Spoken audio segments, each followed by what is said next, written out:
Hello दोस्तों, welcome to my channel Atlas Politics. आज की इस वीडियो में हम जानने वाले हैं इमरजेंसी ऑफ इंडिया के बारे में। आइए शुरू करते हैं। वीडियो अच्छी लगे तो लाइक सब्सक्राइब जरूर करें।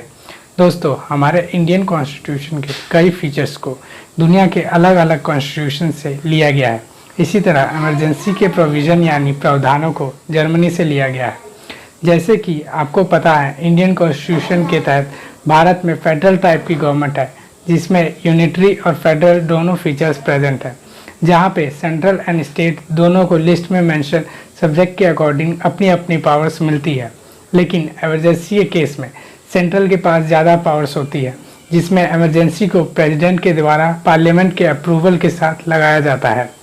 प्रेसिडेंट ऑफ इंडिया के द्वारा 3 टाइप की इमरजेंसी डिक्लेयर की जा सकती है। पहली है नेशनल इमरजेंसी, दूसरा है स्टेट इमरजेंसी और तीसरा है फाइनेंशियल इमरजेंसी, जो कि लगाई जाती है। आइए इनको एक एक करके डिटेल में समझते हैं। National emergency. एक नेशनल इमरजेंसी को तब लागू किया जाता है जब पूरे देश में या देश के किसी टेरिटरी के पार्ट में वॉर, आर्म रेबेलियन या फिर एक्सटेंशन एग्रेशन की स्थिति हो। वॉर मतलब अगर जो दो देशों के बीच वॉर डिक्लेयर हो जाती है। आर्म रेबेलियन मतलब देश में लोगों का एक हथियारबंद ग्रुप प्रेजेंट गवर्नमेंट के खिलाफ हो। एक्सटर्नल एग्रेशन मतलब बिना वॉर डिक्लेयर किए अगर देश पे बाहर से अटैक होता है। नेशनल इमरजेंसी को भारत में 3 बार लगाया जा चुका है। पहला 1962 इंडो चाइना वॉर, दूसरा 1971 इंडिया इंडो पाकिस्तान वॉर और तीसरा 1975 से 1977 declare by Indira Gandhi. Indian constitution के आर्टिकल 352 के अंडर प्रेसिडेंट ऑफ इंडिया इस इमरजेंसी को सिर्फ कैबिनेट मिनिस्ट्री के रिटन अप्रूवल पर ही डिक्लेयर कर सकते हैं, जिन्हें प्राइम मिनिस्टर द्वारा हेड किया जाता है, और इसे पार्लियामेंट ऑफ इंडिया से 1 महीने के अंदर 2/3 मेजॉरिटी से अप्रूव कराना पड़ता है। नेशनल इमरजेंसी को 6 महीने के लिए ही लगाया जा सकता है। रिपीटेड पार्लियामेंट के अप्रूवल के साथ इसको 6 मंथ से ज़्यादा एक्सटेंड कर दिया जाता है।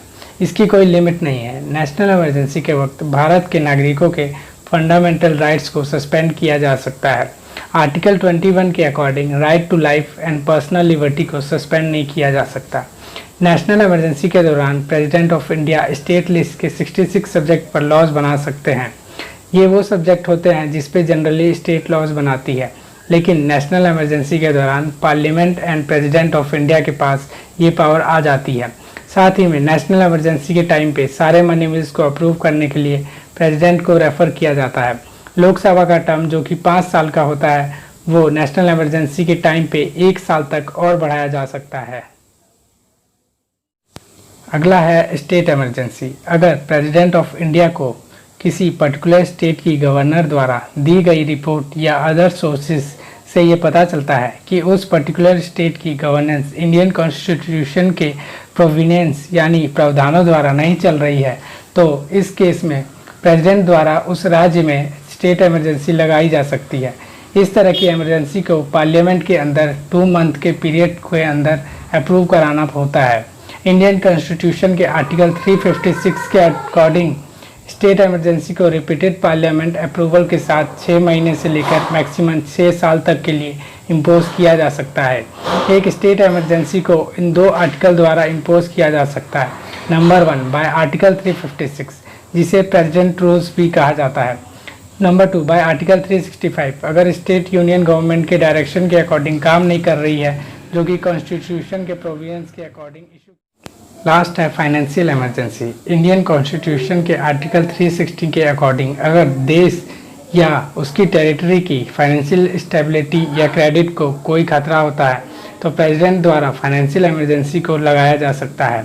इस तरह की इमरजेंसी को पार्लियामेंट ऑफ इंडिया के द्वारा 2 महीने के अंदर सिंपल मेजॉरिटी से अप्रूव कराना जरूरी है। फाइनेंशियल इमरजेंसी को आज तक एक बार भी भारत में डिक्लेयर नहीं किया गया है। अगर फाइनेंशियल इमरजेंसी को लगाया जाता है तो वो तब तक फोर्स में रहेगी जब तक कि प्रेसिडेंट उसे वापस नहीं लेते।